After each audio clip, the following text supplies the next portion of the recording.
Welcome, everyone. It's good to see you here. Got about 6 of you so far. It is October 2025, and we are in class number 10 of our Preventing Diabetes series. And many of these names of people here with us tonight have been with us all along. So kudos to you for hanging in there, sticking with it. We're actually going to do a recap class tonight. So we're going to go back to the very beginning of this year and think about some of the topics and the things that we've talked about over this year and check in on where you're at with your goals so far. And then I'm also going to give you a few of my fall favorites for recipes. So you'll get those probably tomorrow after I get all this info over to Stilly Valley. They'll send you an email with that.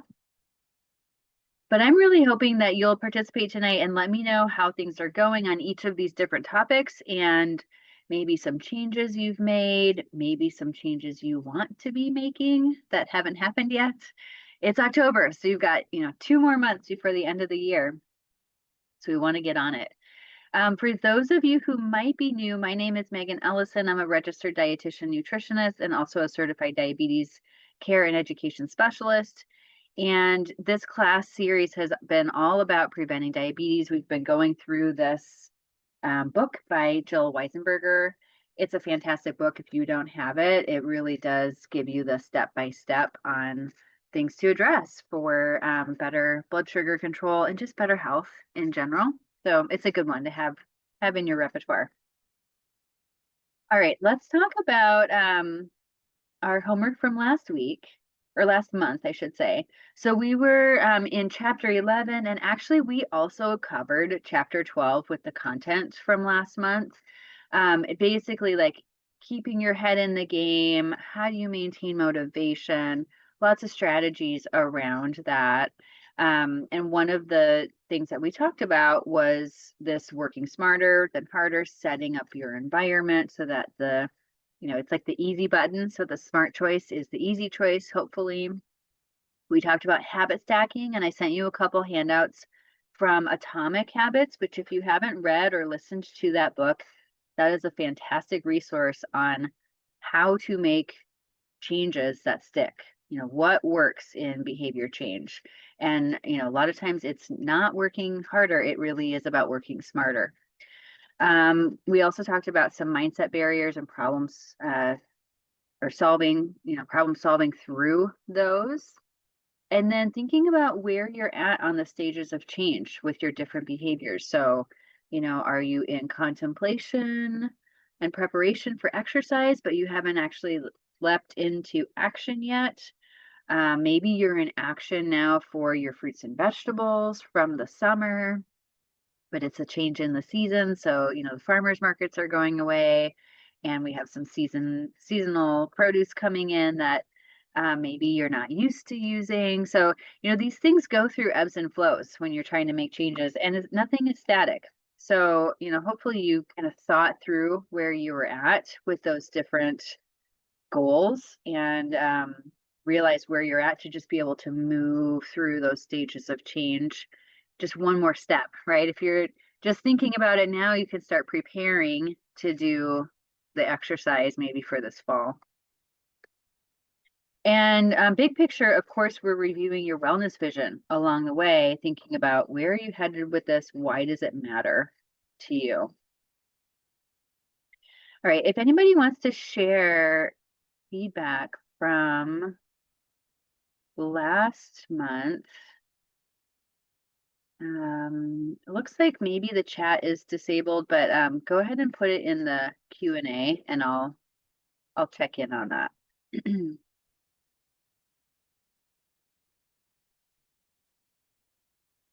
All right, so we're going to circle back to the very beginning and check in on how your plate is going. So we talked about pairing of macronutrients, and if you're planning a meal, how are you even starting to think about that? Ideally, half of the plate would be those non-starchy vegetables. But over time, what happens is a lot of times our portions of things kind of migrate. Like the carbs and the protein can get a little bigger, the vegetables can get a little smaller. So check in on your plate tonight and see what's going on with those non-starchy vegetables. And remember, the non-starchy are basically all of those vegetables, like the broccoli, the cabbage, the tomatoes, green beans, salad, mushrooms, carrots, peppers, zucchini, all of those vegetables except for the starchy ones. And if you think about the starchy ones, I actually put them down here at the bottom. It's like corn, peas out of the pod, potatoes. And it's not that these are unhealthy foods, they're super healthy. It's just they would go in this quarter of the plate, right? And even your winter squash. So we're coming into squash season here. So things like pumpkin and butternut and acorn squash, those are going to be more starchy. So they would go in the quarter of the plate towards your carbohydrate foods. So maybe you have squash and broccoli, or squash and, a California medley of steamed vegetables. So you might be doubling up on your veggies. And then the last one is your beans and lentils, although beans and lentils do also have a lot of protein. So beans and lentils are kind of in the middle of this plate where they are a vegetable, but they have enough carbohydrate that we count them, but they also have plant-based protein. So they're kind of the perfect food. But just know that if you have beans and lentils on top of another carbohydrate, like on top of the pumpkin or on top of rice, for example, then you're stacking your carbs. So it might be a little bit too much all at one time. But, you can figure that out for yourself with partly with your blood sugar if you're getting either labs done or if you have a glucometer at home. Sometimes that's nice to do a check-in. Okay, I'm going to check the Q&A here. Diane says, trying to get more sleep. Yay, we talked about sleep in week month 8, I believe. So yeah, really good job working on that sleep hygiene piece of things. And then she says, exercise has fallen off, but trying to get back on track. This time of year, because of the change, and then we're also going to have a change in, our clocks not too far off in the future, change in the weather, people going back to school, change in, habits and routines. It's really easy to get out of your exercise routine. And then that's nice that eating has been the easiest for you. Amazing that that's been the thing that has kind of stuck. Fantastic.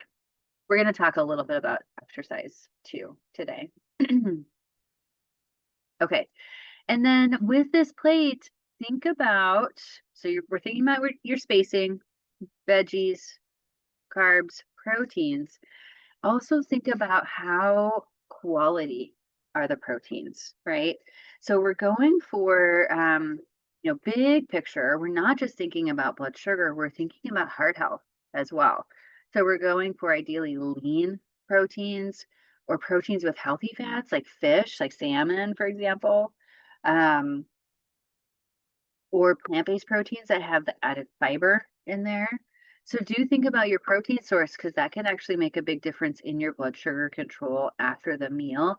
Even though protein doesn't turn into sugar directly, like right away, the type of fat in there can impact your resistance, your insulin resistance after the meal. So if it's a high fat cut of meat, you'll notice with the same amount of carbohydrate that your blood sugar won't be as controlled as if it was like a lean cut of meat. With, or with healthy fats, like if you had tofu with avocado oil and your vegetables like in a stir fry or something, that's actually going to be a different response in your blood sugar after the meal. So we are going for, lean proteins and healthy fats. And then with your carbohydrate foods, the changes you can make there is just more complex, right? So the more whole the food is, have the rice with the fiber still on it, ideally, branch out, have a red rice or a wild rice or a black rice. They're so delicious, and there's just so many other complex carbohydrates out there that will digest slower and have less of a spike on your blood sugar and be more filling. So I'm wondering how you guys are doing doing with your plates? Let me check in here on the Q&A. Okay, Lyle says he's writing everything down.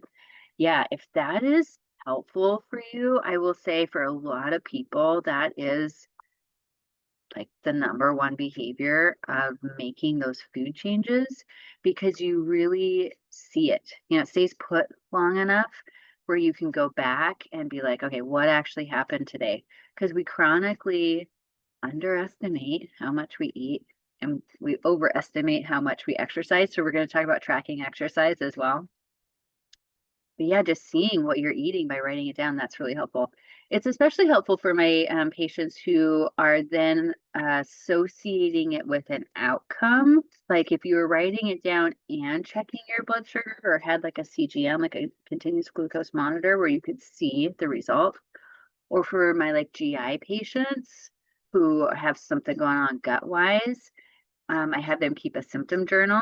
So when they have a gut distress situation, then we write down what they had. So they're correlating the foods together. So yeah, I mean, good job that you're getting that record. But then also if you had a next layer of data to layer on top of it, that could tell you even more.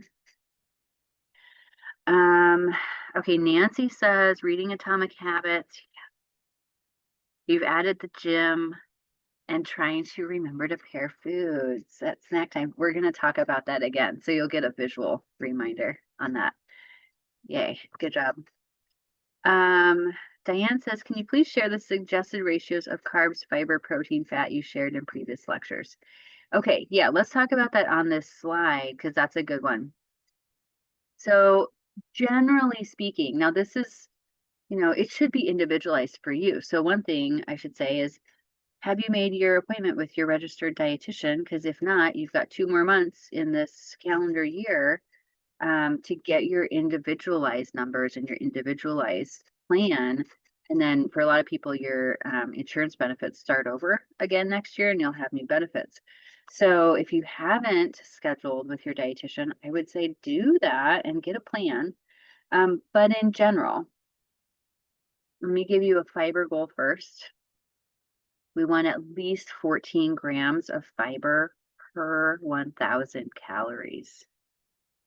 So I like that metric because then depending on your calorie intake, like if you're taking in 2,000 calories, that's at least 28 grams of fiber. If you're taking in 3,000 calories, let's say you're an active male, you might be taking in 3,000 calories, then you just basically take 3 times 14.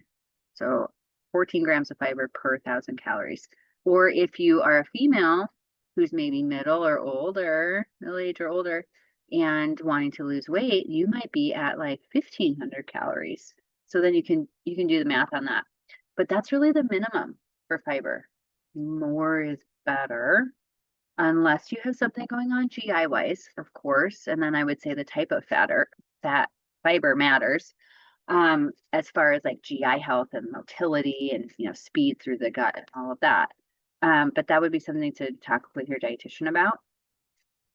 And then the ratios of carbs to protein. So usually I start at a 2-to-1 ratio.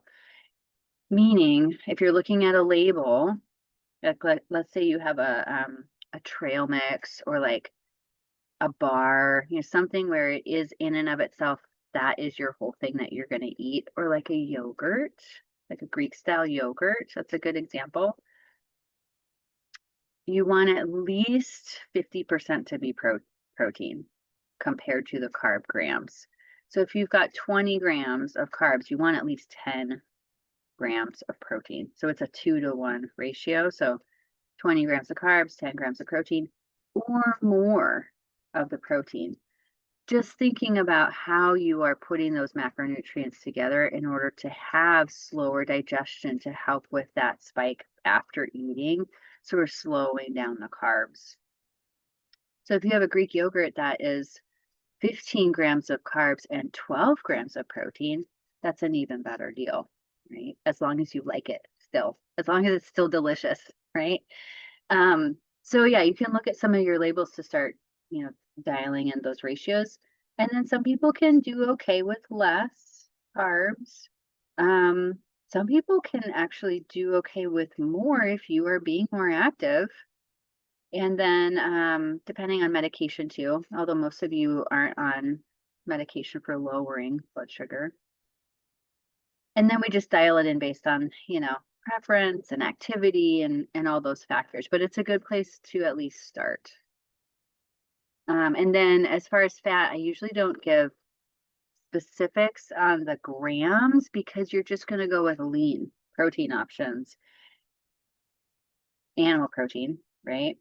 But we're really not worried about like your plant-based oils that are more heart healthy, like avocado and olive oil, and eating olives or having some hummus. So the hummus is going to be a higher fat and protein source. So you got to, watch the portion a little bit, but it's not a type of fat that is going to be negative from a cardiovascular sense. So if you can choose those options, it's a nice benefit. All right, let me look at the Q&A again. Okay. Kay says, I missed almost all of the classes. That's okay. They're recorded. You can go back and watch them. Plate is going well. Avoiding most starches, pasta and rice, but struggling with bread. Okay. Have a ton of questions about fruit. Okay. And healthy snacks at night are a huge challenge. Okay. We'll talk about snacks at night. With fruit, I really wouldn't worry about fruit too much unless you're doing juice or like dried fruit, because that adds up really fast. But when it's like whole fruit, I've got my fruit here somewhere. When it's a whole, oh, I'm down to my last little slice of my Honeycrisp. When it's a whole fruit, it's pretty self-limiting because there's so much volume there. Now, we make big apples here, right? Like our Honeycrisp apples really could be like 2 carb portions instead of like, it's not a small to medium apple. That's like a medium to large apple. So it's probably closer to 2 carb portions or about 30 grams. So just realize like maybe you only need half an apple. If you're not being active and it's a snack where you're just sitting around, maybe you split that apple either with yourself later on or with somebody else, and then you add the peanut butter or you add the handful of mixed nuts or the string cheese or whatever. But fruit is super healthy, and we do want enough for the fiber, for the phytonutrients, for the vitamins and minerals, but it is a carb. So you're going to count it like a carb. I really like it at the snack times because then you're not trying to put it on top of the carbohydrates that are already in your meals, because a lot of times you don't have the room. If you've got the bread on a plate, there isn't a lot of room for the fruit. So, just think about how you're stacking carbs. Then I want to show you, I don't know if you've ever tried this or not, but if you're missing pasta, I really like this Bonza pasta. It is a chickpea based, so it's higher protein, higher fiber, lower carb right off the bat, and your protein is built in, which is nice. So you can just make a pot of pasta, add some vegetables, add a sauce, and it's easy peasy for dinner. The trick with this though is because there's no gluten in here to have it hold together, you need to not overcook it. So, if it says 7 to 9 minutes, you stop it at 7 and you run that under cold water to stop the cooking process, and then it'll hold together just fine and it'll be fine as leftovers. But don't overcook it to start with. But this is a nice option for people who really like pasta. Or the Dreamfields pasta, which is basically they've cooked it and cooled it in a way to make those resistant starches. So then when you go and recook it, it acts more like fiber. That's another nice option. But I wouldn't say like, cut them out completely. I would think about what is your portion and what is the, complexity of it. Like a forbidden rice, that like dark purple color rice is so delicious and really filling and nutty. And, you can fit that into this plate and it's not going to do the same thing to your blood sugar as like a white rice. Right. Okay. And we'll come back to snacks in a minute too. Alrighty. So let's keep moving on. So with the plate, usually we're thinking about dinners. So thinking back to that meal planning and talking about strategies that we did earlier this year, do you have a plan? And if you have a plan and it's not going to work that night because of timing or whatever, do you have a backup plan? Do you have a plan B? So plan A is like you've made your list, you've made your dinner plan for the week, you show up, you cook it, or maybe it's already cooking because it's in a slow cooker, right? Plan B is, oh, it's too late, or we didn't thaw the whatever, and it's a 15-minute meal that you can always make. You have the ingredients on hand. It's stuff that you and or the people in your house will not get tired of. So that's your plan B.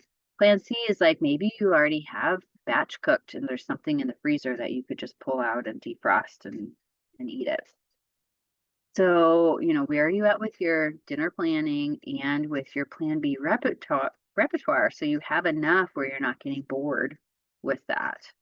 So if you have any ideas that you want to share, like what are your, especially your plan Bs, like your 15-minute meals that are well paired, easy to put together, and a winner.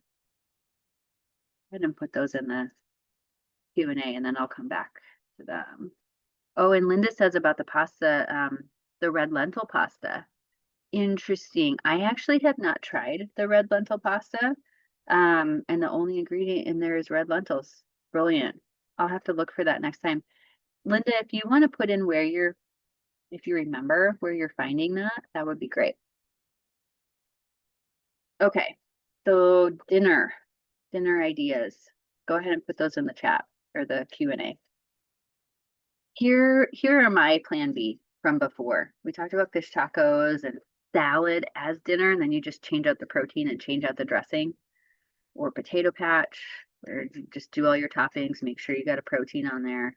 Rotisserie chicken meals, breakfast for dinner. There's a bunch of ideas in your book. But yeah, I'd love to hear what you guys are doing for your quick dinners. And remember, we're going for variety. This is one example of kind of a healthy overall pattern. Fruits and vegetables, whole grains, then you've got your proteins, low fat dairy, you've got your oils, beans, nuts, seeds, sweets at the very tippy top. This is the DASH pyramid. But there's a lot of variety here, a lot of color. Sometimes we get stuck in a rut with what we're eating and we just end up eating the same things over and over. So, think about when was the last time you had, a nut and a seed? Hopefully today. I have my little container here that went with my apple. And even within that, like you could make a blend. So you're getting almonds, walnuts, pepitas, sunflower seeds, and cashews, or whatever you like in that mix. So yeah, think about the variety in your day. Okay, let's see here in the Q&A. Looks like soups. Yes, crock pot soups are great this time of year. Stir fries. Yeah, I love that. Oh, and then the leftovers from the stir fry go in the crock pot soup. Brilliant. That's a win-win. Okay, slow cook lean meats and veggies on all day. Yep, lots of Mrs. Dash. Yeah, there's so many different Mrs. Dash blends these days. I think she's got like over 15 different blends, which is really fun for, different flavor profiles without the salt is the whole point there. Okay, and then the red lentil pasta, it looks like it comes from Trader Joe's. Thank you for that, Linda. It's organic and reasonably priced. Alrighty, I will add that to my grocery list the next time I'm there. Okay, Diane says a mixed can of rinsed black beans. A can of corn rinsed. Yep, salsa. Eat in a tortilla. Okay, and I would add a side salad. Add some non-starchy vegetables to it, or like a coleslaw, right? On the side, cabbage, shred it up, or even in the tortilla. That would be lovely because the corn and the beans and the tortilla all have carbs. So you want to make sure you have enough fiber to like slow it down, and or you could add a different protein as well, and or a heart healthy fat like a guac on there would be lovely. But super easy. You just open some things, put it in a tortilla, and you probably always have those ingredients on hand. So yeah, brilliant. And it's real food. Lyle says I found an organic chicken breast package in the deli section. Oh, nice. So it's like an actual, like just chicken breast. Brilliant. No sugar, lower in salt. You can grab it and you've got a protein. So that's a great idea. Costco now has these little packs of chicken breast, grilled bite-sized pieces, pre-seasoned, ready to go. And they're 3-ounce packages. So they're the exact, like palm of a woman's hand portion, 3-ounce portions. It comes in a 10-pack. So what I'll do is usually, put half or even the majority in the freezer. Freezes totally fine. And then just bring out a couple packs for the fridge every few days. And then it's a quick backup protein. If I didn't thaw something or I don't feel like cooking, you just open that up and put it in a tortilla or on a salad or wherever, in a stir fry. And it's portable too, because they're little, to go portions. So that's been a really nice quick option for chicken. Okay, great ideas, you guys. Thank you very much. Okay, so thinking about this variety, right? This color, the variety. Think about your snacks filling in the gaps of your nutrition, right? So we talked about the fruit maybe goes at your snack times. It'd be nice to have 2 fruit, maybe 3 if you're more active or a guy. And you can do a little bit more carbohydrate. 2 to 3 fruit a day would be really nice to have some variety. Right now, the apples are in season. It'd be lovely to pair that, with the string cheese or with the peanut butter. Trail mix is fantastic as long as it is, the whole food, like you're seeing nuts, seeds. There is some dried fruit there, so the dried fruit's going to add up fast, but hopefully at least 50% or more, and I'm back to those ratios. If you're looking at it, you want it to be 50% or more a protein, right? Like the nuts and seeds, and just a little bit less of the dried fruit, because then that's going to be a nice balance of things. And you could have a little bit of like, other fun things in there, like crystallized ginger, for example, or some people, put the little chocolate chips in there, or the little trail mix packs that come in the big bag of the little bags at Trader Joe's. A lot of times they have some chocolate, little chocolate chips in there. That could fit, because it's all about, the mix of things, the balance. A nut butter on your whole grain English muffin, that would be a lovely pre-bed snack. Or even like a Greek style yogurt that's going to digest really easy. So if you've got any sort of like reflux or, digestion issues with, late night snacking, yogurt tends to be pretty nice because it calms down that acid with the calcium and magnesium in the yogurt. You could even add a little bit of like, slivered almonds or some flaxseed or something on there for a little bit more protein if you wanted. I love this dark chocolate and orange combination, especially right now in cold and flu season. Like, try to get your citrus in for your immunity, for vitamin C. And the dark chocolate is going to be less sugar, it's going to be more fat to pair with that fruit. So this is a pairing where it's not protein, it's the fat that's helping to slow down the carbohydrate in the fruit. And this is a caprese salad where you've got some lower fat, naturally lower fat cheese and mozzarella, and then a heart healthy fat added to it in the form of olive oil. you've got your tomato, basil, and then your carb is some toast. So definitely some nice options. And if you haven't had one of these at your meals, like maybe you haven't had fruit or maybe you haven't had a dairy for the day, that could be a nice addition to a snack time. Or maybe you haven't had your nuts or seeds. That can be a nice snack. Okay, let me go back to the Q&A. Let's see here. Oh yeah, Kay, she says super worried about nuts and dried fruit. Good to know. Yeah, you're doing a lot of the fat-free Greek yogurt. Worried about the cholesterol in it? Nope, don't worry about the cholesterol. It's the saturated fat in animal products that will raise our internal cholesterol, but exogenous cholesterol, like in egg yolks or shrimp or even dairy, that doesn't raise internal cholesterol. It's really the saturated fat. So that's why we're not worried about like eggs and seafood anymore. And the same thing with dairy. It's not the cholesterol that's raising cholesterol. It would be the saturated fat that would raise cholesterol, but you're going with a fat-free Greek yogurt, so you don't have any fat there. So yeah, win-win. Same thing with the milk. Yep, it's lower fat, so you're cutting that saturated fat down. Yeah, good swaps. And remember the whole point of this, these snack pairings we're talking about, or like that plate method with the pairing, is we're trying to pair your macronutrients so that you've got carbs not by themselves, because then they just spike and they don't make you feel full for very long, right? You're not getting that like satiety thing lasting into the future.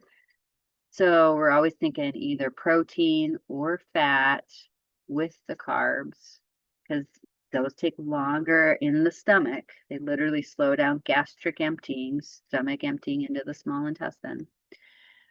Usually I just say pair protein with the carb, because if you have protein, in most cases, you also have some fat. So think about like a hard-boiled egg on a piece of toast. The egg is protein and fat. Or cheese, it's protein and fat. Nuts, protein and fat. Fish, poultry, meat, it's protein and fat together, right? However, the one case where you would just have the protein is like tofu, right? Some plant-based options. So then you'd be thinking about, oh, let's, add some heart-healthy fat there, like sesame oil with your tofu. Or you can do just fat without the protein to also get a slowing effect on your carbs. Like let's say you had guacamole and chips. Well, the guac is your heart-healthy fat, and the chips would be your carbohydrate, right? So you could put those two things together, and that will impact, the guac will impact slowing down the corn tortilla chips. So do be thinking about pairing, and then you're going to be, more satiated as well. Okay. And think about your snacks as a little mini meal. So make a macronutrient paired, fill in your nutrition gaps. What have you missed today? I didn't even mention veggies, but veggies is a big one. Most of us are not getting anywhere near the amounts that we really could and hopefully, would like to have. So we can all probably work on that. Do think about, when to snack, because some people are just doing, kind of grazing, but we actually want that gap in between eating instances from a blood sugar sense so that you're allowing your blood sugar to come back down before you have the next thing that you're eating. And even from a digestion sense, we want that 3 to 4 hour window, maybe even 5 hours if it was a really substantial meal.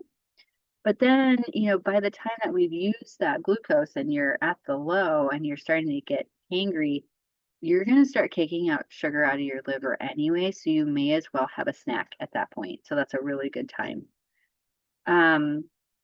With the snacks though, do think about your exercise, because if you are headed into an exercise situation, like after work, for example, maybe you need that snack in the afternoon to give you a little boost, a little fuel for your workout. But that would be one time where you wouldn't need the protein, because it's really the carbs that you're using as fuel in that exercise. And you don't necessarily want protein or fat slowing down your digestion when you're about to work out. So you can kind of tweak it for around being active. And then, of course, post exercise, you're going to go home and have dinner, hopefully, with protein and carbs in that meal. So it's, paired for building muscle after you've just used your muscle. But the carbs by themselves, the one time to do that is either when your blood sugar's low, but most of you aren't on lowering medication. If you're truly having a low, that's what you need, straight up carbs, no protein or fat. If you're having like an actual hypoglycemia episode, or right before or during exercise, because you're going to use it right away and you want it to be fast digesting and in your system. Okay, let's just check the Q&A here. Okay, we're good to go. So speaking of exercise, let's move into let's talk actually fall favorites first, and then we'll talk about exercise, our favorite topic. Okay, so some of my fall favorites, I'm going to send you these recipes. I don't know if you guys have heard about apple nachos, but they're delicious. So you basically slice up an apple, put it on a plate like you would nachos, and then your topping is, peanut butter or almond butter or sun butter. Sometimes it's nice to pop it in the mic for like 10 seconds to just get a little bit more runny. You drizzle it on the top, and then you sprinkle it with toppings just like you would nachos. So pumpkin seeds, sunflower seeds, maybe a sprinkle of cinnamon, maybe another fruit, like, a judicious amount, just a light amount of cranberries or raisins, for example, on there. But super fun for a crowd, super fun with the grandkids or the kids or even for yourself. I will say it's pretty hearty if it's like a whole plate of apple nachos. So that could be like almost like a meal. So it's nice to share it with somebody. But the apples are in season now. We make millions and millions of apples here in Washington State, and they're local and fresh and delicious. So enjoy the apples. Delicata is my favorite squash. I don't know if you guys have tried it. It's in this picture here. This is a picture of just literally washed and sliced. I did take the seeds out of the delicata, but you don't need to peel it. It is so delicate. You really just leave the skin on. You don't even notice it. You just slice right through it, put it on a sheet pan with a little bit of oil, salt, and pepper. And then this has some smoked paprika on it, which is the secret ingredient there that makes it super special. And you just eat it like a snack, like a chip, basically. Delicious. I ate a whole one this past week just by myself for a snack. Kale salad. Kale winters over here in the Northwest, and it's a really nice hearty salad. So I'll send you a couple recipes on using kale. One of my favorites has it's like a fall harvest kind of recipe. So it's got some apples in there. It's got some pepitas in there. Of course, a nice dressing that dresses the salad well. And then kale is also good in your soups. So if you have, a soup where you're just like, oh, there's not quite enough vegetables here, you can throw that leafy green in there because it's hearty enough to stand up to a soup, whereas your other leafy greens will just kind of fall apart. That's a really nice addition. And then savory oatmeal. I don't know if you've ever tried savory oatmeal, but as the weather's turning here, it's a nice time to get out the oatmeal, either sweet or savory. But savory is kind of nice because it changes it up. So you use like a broth instead of water or milk. And then your toppings would be like a hard-boiled egg, maybe some more savory spices in there. I'll send you a recipe, so that'll be kind of interesting to try. And then some of you already mentioned the soups. It is soup season, so if you have a slow cooker or an instant pot, this is the time to get it out. do still think about the pairing in your soup, right? Like, where's the protein? Where's the non-starchy vegetables? There probably will be some carbs in there already if it's like pasta or beans or rice, right? Or even like sweet potatoes in there. So do think about like, do I have enough protein compared to the carbs in there? And do I have enough vegetables? Or maybe you even double up on the vegetables. So there's vegetables in the soup and then there's vegetables in a salad as well on the side. So I'll send you some recipes on soups and stews and chilies. Fall roasted vegetables. This is a brilliant time to just make a giant batch of roasted vegetables at the beginning of the week, and then you can eat in them all week long. Possibly in a hearty grain bowl, which is the next thing on the list here, where you also batch cook like farro or quinoa or red rice, and you have a whole grain ready to go to then pair with a vegetable. You add a protein or maybe a protein-based sauce, like even a hummus, for example, on there. Sprinkle it with your nuts and seeds, and you're good to go. And you can change out, your dressings and your proteins and your veggies to have different flavor profiles. And then just slow cooker meals in general so that, it is done, especially with the, getting home when it's dark. I'm going to get home in the dark tonight and I am not going to feel like cooking. So I'm hoping that the husband has implemented the plan for dinner.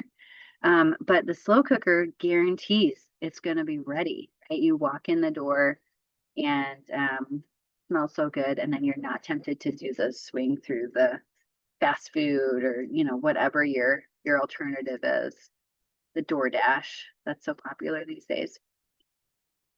Okay, let's check in on the Q&A. Linda says, I've been loving butternut squash. Yeah, it's so good, really nutritious. Cube it, steam it, can also be roasted. Yep. Good alternative to sweet potato. Absolutely. And it has the beta carotene that is also in the sweet potato. So nutritionally, that's a nice swap. And it's also good for making soup. Absolutely. This is the time to get in on the squash. It's squash season. So yeah, enjoy. For a hearty grain bowl, what size serving is okay for this? A cup? Okay, so this is a great question because that's going to be an individualized thing for you, right? It's like how much? A general, and it depends on like how active you are, what's your gender, how tall are you, how old are you, all of these things. What's your weight goal, right? That's all going to vary. But a general recommendation, like if it's a dinner, try to keep your carbs to no more than the size of your fist. So that would be like your grain. Protein to about the size of your palm. So that would be like your rotisserie chicken that's going on top. And then double fists of vegetables.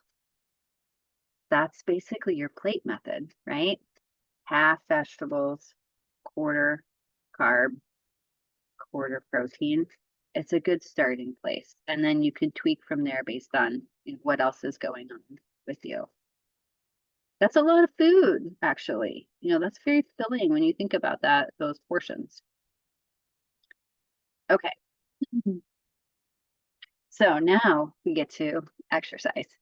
So one of the things we had you do for homework was to set a fit goal. I don't know if you guys remember your fit goals, but basically that is frequency, intensity, time, and type of exercise.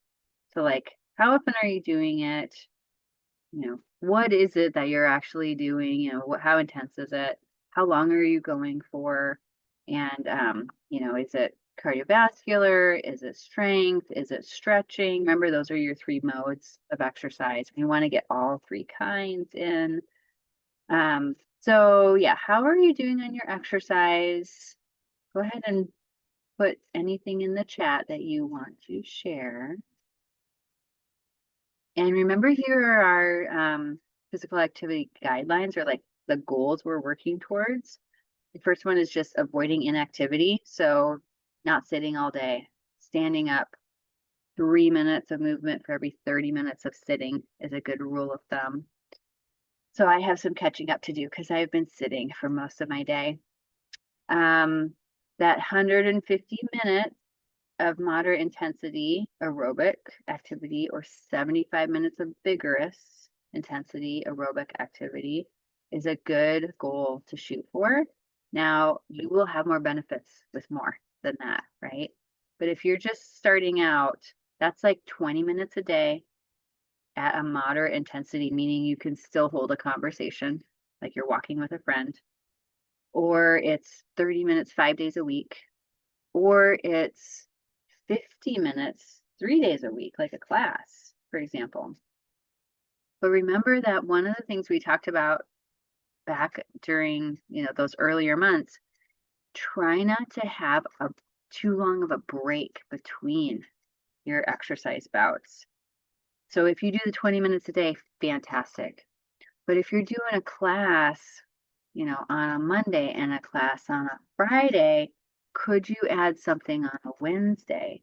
Because remember, we sensitize our muscles to basically make more enzymes to take up sugar out of your bloodstream when you're using your muscles. And you can sensitize them for like the next day. So if you're doing aerobics class or something on Monday, you'll see benefits from that, not just on Monday when you're doing it, but into your future. But usually after about a day, it wears off, and then you really want to get on your exercise again that second day. So try not to go 2 days in a row without some sort of movement from a blood glucose sense, right? Even if you're doing like more resistance trainings, which is the next thing on our list here, like strength training, same thing. It's nice to have a break in between to allow your muscles to rest and recuperate and actually grow, right? Because you've just used them and then you're going to go eat protein and rebuild that muscle. But the recommendation is to have a day in between your muscle groups, so you're not just working arms every day of the week, for example. And it does the same thing where you're sensitizing that, you're basically like up-regulating that enzyme that will help you pull out the glucose out of your bloodstream into your muscle without the need of insulin, so it gives your pancreas a break. Okay, and then that third mode is the stretching, and you do want all three of them. Okay, and Kay says, oh, now I'm also throwing osteoporosis in the mix. Oh my goodness. Yeah, okay. So the osteoporosis, the exercise is good for all of this, actually. It's good for your bones, it's good for your blood sugar, and it's good for your cholesterol. It's good for your heart. So that's actually, one thing that you can really feel empowered that it will tackle all of those things. So yeah, get going with the movement. Okay, but we do have this change in the season, change in the weather, change in routines. So how are you going to keep up your routine as we get into the rainy months here, as it's darker earlier? We get the lid coming down on the pot, where sometimes we have seasonal affective disorder. Yeah, how are you guys going to manage this in the winter months? Give us your ideas in the Q&A. Okay, Lyle says, I will ride my recumbent bike inside for 30 minutes, 3 days a week. I love this for so many reasons. So you are saying, I will do it. First of all, amazing. You know what you're doing. So your recumbent bike, it's convenient. It's right there. You have a set amount of time and you have a set frequency. Yay, you've got your fit goal right there. I love it. So good. Linda says, currently doing aerobic, strength, and stretching. Amazing. You've got all three, but need to increase a little bit. Okay, great. So you're actually feeling that you're ready to increase that a little bit. Really good. And then she says, remember about the aerobic and strength, but likes the reminder about the stretching too. Yeah, the stretching is interesting. There was actually research, I think we talked about it earlier this year. It had just come out about research showing that even stretching helped build muscle and bone, which is just, it's kind of bonkers. But when you think about it, it makes sense because anytime you're putting resistance, basically, you're putting strain on muscle, ligaments, you're putting strain on the bones as well when you do that, the body will send more nutrients to build up that area. And so even the stretching is good for building muscle and bone, which is just incredible. And it keeps us more limber and mobile and all those good things. Yeah, amazing. Okay, so maybe you need some gear. Maybe you need a rain jacket, waterproof shoes, gloves, hat, whatever it is. Maybe you want to be indoors because you're not an outdoor all-weather kind of person and you need the gym membership, or like Lyle's got the recumbent bike at home.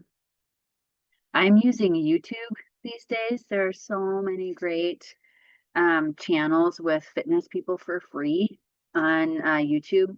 I'll tell you a few of my favorites. Just basic walking with Rick. It's fun music. There's a step counter. It's short. It's not a lot of talking. It's just like background music, and you're watching him walk in front of like a cityscape. It's low entry, really easy, super fun. For yoga, I really like Yoga with Adriene, and Travis Elliott is more advanced.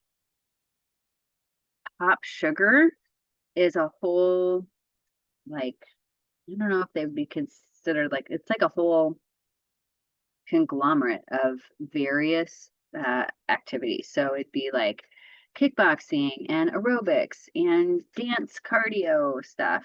So Pop Sugar, look that up. Super fun with different people, different types of people in different types of bodies, which I love. What are my other ones? Oh, I'm doing this fitness for more strength stuff lately. I'm doing fitness with PJ. She is this gal out of Canada, and it's like for women middle-aged and older. And she has a whole like fitness at 50 club and fun things. But she is very knowledgeable in the strength side of things. That's fitness with PJ, and talks about ergonomics and like gives you modifications if you've got shoulder issues or knee issues or back issues. But that's just like tip of the iceberg, right? Like there's so many really good people out there, and it's accessible these days on our smart TVs or our laptops or even our cell phones. So there's lots and lots of options. Linda says in the chat, I do strength stretch walk program on a DVD. Yeah, with Leslie Sansone. Nice. So you can just pop that in. You've got it. It's, right at your fingertips. That's great. And then let me just see. Yes, Fitness with PJ is on YouTube. Check it out. She's fun. Okay. Maybe you are a person who needs a little bit of accountability. So that could be a buddy. It could be putting it on the calendar as if it is like an appointment. Maybe you're a list person, so it gets on your to-do list so you can check it off. Whatever works for you. But I will say, if you track it, like it's kind of back to what we were talking about with the food. If you track it, it's much more likely that you'll actually see what's really going on, the reality, and making it visible really makes it so that you can analyze. You can actually do some thought about it, and where you want to go. What's actually happening and what needs to happen. I made a couple references here that some of you might not realize, like the close your rings. For those of you who don't know about that, that's for the Apple Watch people. There's like rings that you close throughout the day. I'm not an Apple person, but my patients tell me about this. So you close your rings with steps and movement throughout the day. Or you can use an app to either track your steps, track activity, charts for some people, graphing it out is really helpful. but do something to make it visible so that you actually see what's going on and see your progress over time, which is really motivating to actually like see it in a tangible form. Okay. Oh gosh, this hour blew by really fast. Okay, check in on weight. Just remember that all of us need more muscle, pretty much. Like 99% of us need to think about muscle, especially with blood sugar control, because that is going to help you into your future manage this, progression. Usually blood sugar gets worse over time and harder to control with aging. Part of that is the muscle loss. So almost all of us need to be thinking about more muscle. Okay. Not everybody needs to be thinking about weight loss, but I will say with type 2 diabetes, there is that association, right? Of excess fat mass increases insulin resistance. So most people can lose a little bit and actually have pretty big results in better blood sugar control if it's fat loss, but I don't want you losing muscle. So it's got to be slow enough and it's got to be from healthy changes so that you're maintaining that muscle throughout. So here are the successful behaviors or the tips from the 5% who have lost significant weight and kept it off for a significant amount of time. This is a recap of class number 4, I believe. And you can see the list of things here. So fewer calories, breakfast every day, consistent eating pattern, monitoring what's going on weight-wise, food journals, less TV watching, less sitting, sedentary behavior, exercising on average for an hour a day, and most of the time what they're doing is just walking. So it's not anything super fancy. And this is data from the real world. It's from the people who have registered with this National Weight Control Registry and are tracking their successes over time. Okay, last month we talked about keeping your head in the game, finding your motivation, which is kind of a misnomer because you actually have to do. Usually it doesn't just like inspiration pops up and you just, comes down from the sky and falls in your lap. No, you got to do the thing and then you get motivated to do more. Same thing with, success. That little bit of success or taking the first step is always the hardest thing, but then you have a little success and that leads to the next step and the next success. Remember why you're doing all this in the first place. Go back to your wellness vision. Ask yourself why 3 times or why till you cry. Like really get to the heart of why are you making these changes? Why does it matter to you? Because that's going to keep that carrot out in front of you. Talk about it with people. Talk about it with yourself. Put your goals up where you can see them. Have it be visible. You can use the book to use a pro and con chart, but figure out how to keep feeling empowered and keep feeling those little successes and those little wins towards your goals. Okay, good recap. Hopefully you all are feeling empowered and you're making changes, it sounds like. So keep up the good work. Check in on your goals. Remember you set not just the wellness vision, but like those behavioral goals you were going to tackle that were shorter, like 3-month goals. Check in on those goals. They probably need to be tweaked at this point. Tweak them or set new ones. If you've met them, woohoo, move on to the next goals. Like what is it time to tackle now that it's October and you've got 2 months left in this year? Next month, we're going to talk about, we'll finish the book with chapter 13, and we're going to talk about preparing for the holidays and kind of holiday mindset around that, how to navigate the holidays. And then I will also send you a bunch of recipes as well next month. Okay, and then Kay says, oh, yeah, thank you, Kay. That's good feedback. You are so welcome. So happy to be here, happy to be a support and be able to answer your questions. So, thank you for putting them in the Q&A. And everybody have a fantastic month. Feel empowered, enjoy the fall, and I will see you in November.